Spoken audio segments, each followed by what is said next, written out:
You've heard it in every gym you've ever walked into. No pain, no gain. Push through it. If it doesn't hurt, it isn't working. You believed it. Almost everyone does. But the real answer is far stranger than a slogan printed on a t-shirt. Pain was never meant to be a scoreboard.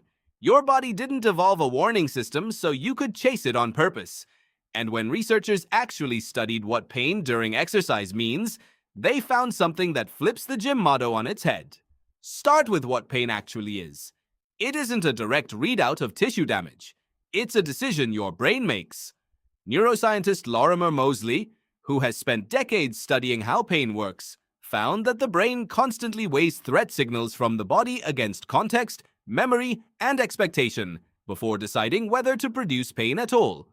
Two people can have identical tissue damage and feel completely different amounts of pain.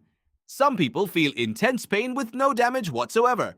The signal and the injury are not the same thing. So what does that mean for the burn you feel halfway through a set? It doesn't mean ignore it. It means the sensation isn't a precise measurement of progress. It's an alarm system, and alarm systems are built to be cautious, not accurate. Why then did an entire culture build itself around chasing that alarm? Because effort and pain got fused together somewhere along the way. If a workout hurt, it felt like proof you'd done something. If it didn't, it felt like wasted time. That feeling is powerful. It's also misleading. Consider muscle soreness, the ache you feel a day or two after a hard workout. For years, people assumed that soreness was the direct signal of muscle growth. More soreness, more gains. Exercise physiologist Priscilla Clarkson spent much of her career studying exactly this kind of muscle damage. Her research found that soreness comes from microscopic tears and inflammation in muscle fibers, but the amount of soreness you feel doesn't reliably predict how much muscle you'll actually build. Some people grow significant strength and size with barely any soreness at all. Others feel wrecked for days and see comparatively little adaptation. Think about what that means. The very sensation gym culture treats as proof of progress isn't a reliable measurement of it. Then there's a deeper problem with chasing pain intentionally. Strength researcher Brad Schoenfeld, who has run numerous studies on how muscles actually grow, found that muscle damage itself isn't the primary driver of hypertrophy. Mechanical tension, the force placed on a muscle during controlled, progressive resistance work, matters far more. You can build significant muscle with very little soreness, and you can feel intensely sore while barely stimulating growth at all. Damage and adaptation travel on separate tracks. Why does that distinction matter so much? Because if you're chasing pain as a goal, you can end up training in a way that maximizes damage while minimizing the actual signal your muscles need to adapt. You feel like you're gaining. Your body might be telling a different story. There's a deeper reason this myth took hold, and it isn't really about exercise physiology. It's about how effort gets valued in general. A workout that leaves you gasping and sore looks like commitment. A quieter, more controlled session, one where you stop a rep or two before failure, looks almost lazy by comparison. But looking committed and actually progressing are two different outcomes, and gym culture has spent decades rewarding the first one over the second. Here's where it gets stranger. Go back further than modern strength science, and you find that early humans never trained for the sake of discomfort. Physical exertion was tied directly to survival, chasing, carrying, climbing, defending. The body evolved to avoid unnecessary pain, not seek it out, because an injured hunter was a dead hunter. Pain existed to stop you before real damage occurred, not to be treated as a badge of effort. That changes how you might think about your own workouts. Your nervous system is still running that same ancient protective software. When it sends a pain signal, it isn't rewarding you. It's trying to protect a body it doesn't know is lifting a barbell instead of running from a predator.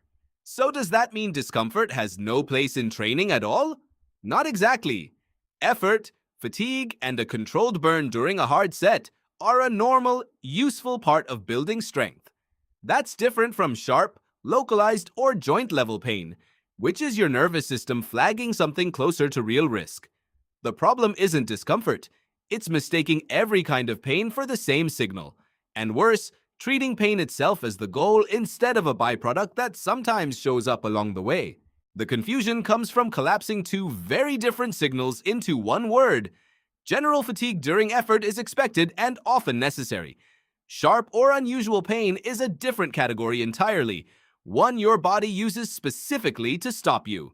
Chasing the first while ignoring the second is exactly how people train themselves into injuries, then wonder why the harder they pushed, the less progress they saw.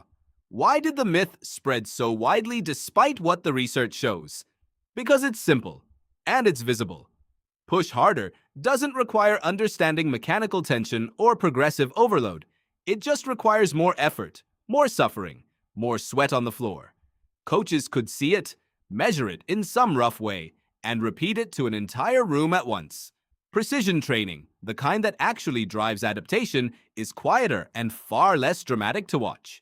There's a modern mirror here that goes beyond the gym. You do this in other parts of your life too. You measure how hard something felt instead of whether it actually worked. You associate a stressful, exhausting day at work with productivity, even when a calmer, more focused day accomplished more. Suffering gets mistaken for evidence in the gym and far outside it. Your ancestors didn't need a slogan to tell them to push through pain, because pain, for them, usually meant stop. You inherited that same protective instinct, but you also inherited a culture that taught you to override it and call the override discipline. That gap between what your body is signaling and what you've been told to do with that signal is where a lot of unnecessary injuries live. None of this means training should feel easy. Effort matters. Progressive overload matters. Pushing a set close to failure under control is one of the most reliable tools for getting stronger. But the goal was never the ache itself. The ache is sometimes a side effect of the right kind of work, and sometimes a sign you did nothing useful at all except break tissue down without building anything back. So next time you're mid-set and your body starts sending signals, pause for half a second and ask what kind of signal it actually is.